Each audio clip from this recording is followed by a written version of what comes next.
The new Hyundai Kona Electric is one of the best electric vehicles on the market in my opinion, but it's also one of the worst, but we'll get to that in a minute.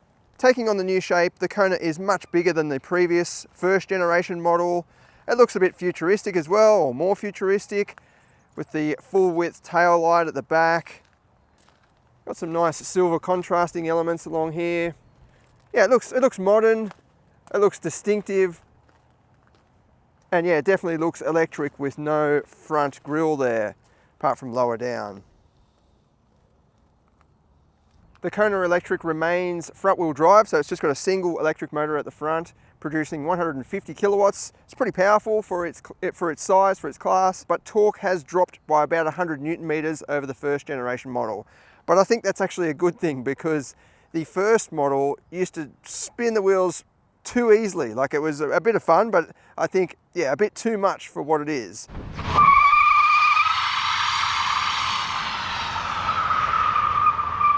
Whereas now with the reduced torque, and it also has better tyres in my opinion than the original, I think they were Nexon tyres. Now they're 235/45 Kumo tyres. This is the top spec premium variant, which comes with the 19-inch alloy wheels, and it comes with, you know, full leather interior and things like that. And more features inside. But overall, I think it's a good sized vehicle. It's not a small little SUV anymore. It's actually a, you could use this as a family car, whereas before it was, yeah, a bit tight in the rear seat and also the boot. Whereas now you've got almost as much space as the Tucson actually. So you can fold those rear seats down and get heaps of room. Then you've also got a space saver spare wheel under the floor there, and enough room for the charging cables and so on. But this is a dual level fourth floor as well, so you can actually lower this whole panel down and slot it down into that second slot there, so you've got a little bit more room if you want to. In the back seat, we've got heaps of room now. I've got more than enough leg room and heaps of headroom as well. Although if you're pretty tall, you might start to get close to that ceiling, but overall for this class, I think this is now one of the most spacious in this vehicle segment. You've also got climate vents, USB-C charging ports, and interestingly a full household socket there too, that you can plug in various accessories. I like the way the heated seat button is just there on the door for the outer seats. That's pretty cool. And then up at the front, much more practical area than it was before. Heaps of storage space down here on the console, including a little pocket there, dual level, some space on the dashboard, and then cup and bottle holders.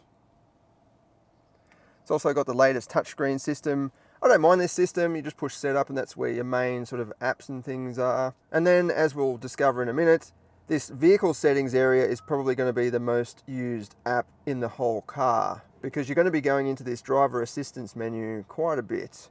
This is where you can turn on and off the speed limit warning. So the electric version actually comes with an option where you can just show the speed limit information up here. But when you turn on the vehicle, every time you turn on your vehicle, it has speed limit warning as well. So whatever that says, it'll flash up a warning straight away. So if you're driving along in a car park and it's saying 5 km/h limit and you're doing 7, it'll just start flashing endlessly. So I've been turning it off every single time I get in the car. There's also another section here, driver attention warning. So basically, that's this camera setup. It's facing you and it's monitoring your behaviors. And if you yawn, it'll flash up with a coffee cup. And I've had it flash, I think it was yesterday, it just kept beeping for about 20 or 30 seconds.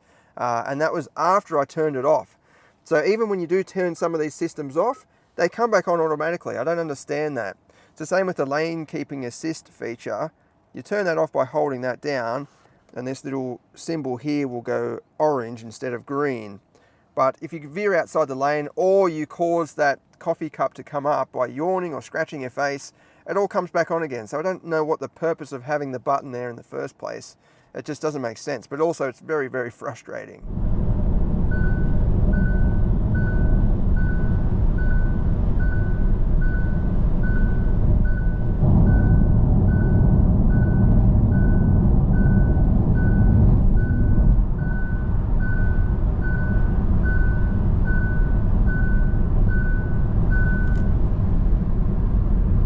Aside from that though, I think it's a very nice dashboard and layout of buttons. I like that you've got your separate climate control down here. You've also got separate buttons, volume control. It's all separate. You don't have to go into that touchscreen to access different bits and pieces. And then down below you've got your drive settings down here, which is again separate, which is good. You don't want to be digging around in these screens all the time. I don't think you should anyway, because you know, if I want to turn the aircon off or on, I can just hit the button right there. I can just be focusing, driving, and just glance down, yep, bang, turn it off, that's it. Whereas when it's embedded in the touchscreen, you know, you go home, then you go climate, then you go this, then you go that. By the time you've looked back up, it's, you know, you've veered off the road or something. It is very plasticky in here. There's lots of, it is recycled. A lot of it is recycled plastic, so that's a good thing. But yeah, it just seems a bit excessive, especially when it's monotone like this. Like this panel here is like a leatherette kind of feature, but if that was just a different color, I don't know, just might give it more depth or something.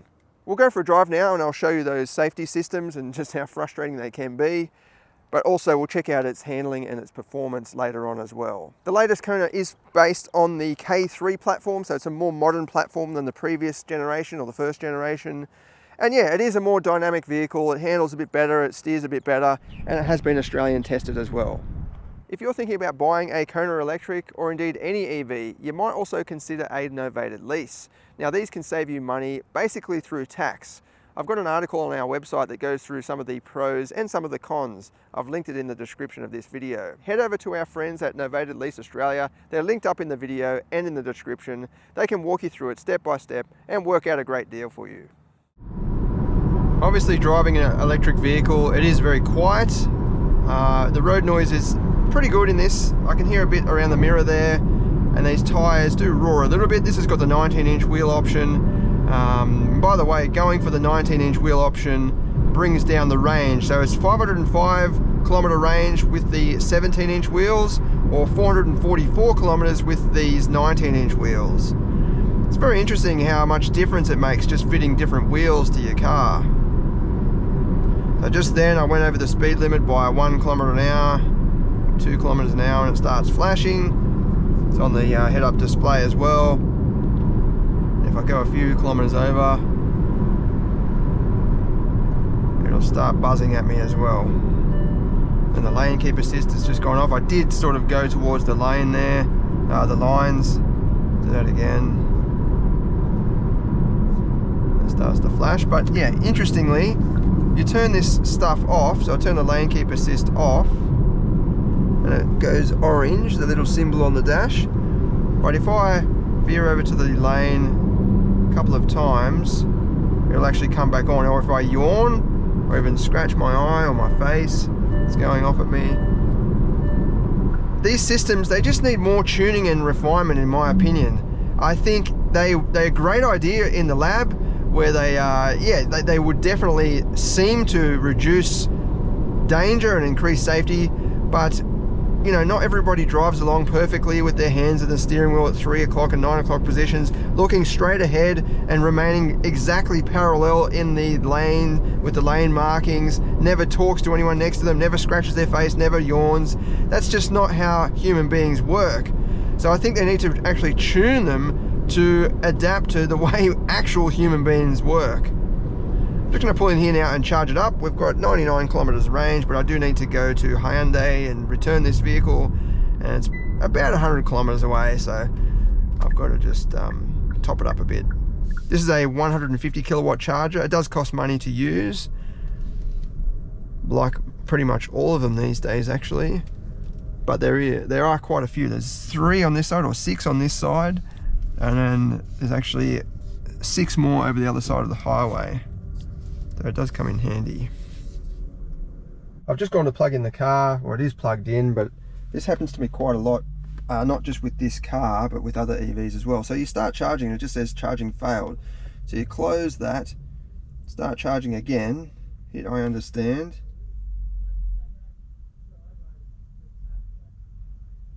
See if it connects up. Charging session started. So for no reason at all, it's just had a bit of a moment there where it won't connect. And sometimes you've got to do that. I've done it about 3 times before, which is a bit ridiculous. But I do like the way this gives you all the information. So you just open the door once and close it. It's not actually on, the car's not on. but it gives you all the information, including how fast or what sort of rate I'm charging at, and yeah, how long I've got to go at that rate, your range there. Some electric vehicles won't actually show you this information until you turn the car on, even while it's charging. Whereas it's good. It's got everything there that you want to see without actually turning the car on. There are a few different drive modes you can choose from. I've got it in Eco at the moment. We've also got just normal, and then a sport mode, as well as a snow mode for low grip surfaces. We'll put it into sport and see how it handles. It's a little bit soft for my liking, but this is just a practical little SUV. It's not aiming to be a sports car. I just think compared with the petrol models, the suspension is obviously different because this is quite a lot heavier than the petrol models. And yeah, it's just a little bit bouncy, but at least it soaks up these bumpy roads really, really well if you're just driving normally. But even if you push it a little bit, it still stays very composed and doesn't seem to impact the handling negatively. It does come with paddle shifters, but they're not for changing gears, obviously.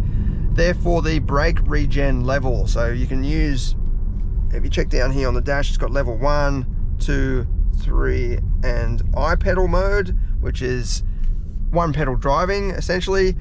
If I accelerate and then back off the accelerator, it actually brakes the car, like as in slows down the car. There's actually quite a bit of pressure there, and you can drive with one pedal in most situations anyway. If you need to brake suddenly, obviously you need to hit the brakes yourself, but I can slow right down and it will pretty much bring it to a stop. And it's not actually rolling. We're on slight uphill section now, but it will actually hold the car. But then, yeah, if you're driving on a spirited road like this, you can have it in zero if you want to, and then you take off the throttle and it won't brake at all. It'll just be like a normal petrol vehicle where it just keeps rolling. And then as you're coming into a corner, for example, say up here, I go down the gears kind of, and it'll increase that braking pressure. Then as you go out of the corners, you can take it back off again. So there's a little bit of engagement, a little bit of fun. It's good to have things like that, I think, especially when we're in the transition from petrol vehicles to electric vehicles, when we're all used to something. You know, you want a bit of overlap there, so it's not such a hard transition or such a sharp transition, sorry, not transmission. But yeah, level 2 seems to be a good balance, I think. I don't like one pedal driving all that much, just because sometimes it gives you too much braking pressure if you're in the city or something like that, and it slows right down. Whereas level 2 is just a good balance because you can back off and it'll still roll quite a bit, but it will give you some charge as well. Having that reduced torque output to 255 Newton meters does help for sure. Like around this corner, it's a bit wet. I can apply a fair bit of power and the traction control is only kicking in towards the end, whereas before it used to spin the wheel really, really easily because it just had too much torque. 395 Newton meters was just probably a bit too much, especially for the tyres that it had. Now with the bigger tyres and reduced torque, it's more of a balanced setup. It still goes really well. I can put my foot down and yeah, it still picks up. The back squats down, the front lifts up. Offers good overtaking performance as well while you're at speed on the highways. So it's actually a lot of fun too. Driving down a road like this, you can come around, apply a bit of power, and it's sprinting between the corners. It's actually, yeah, more fun than you might expect, and in some ways more fun than the petrol or turbo petrol models.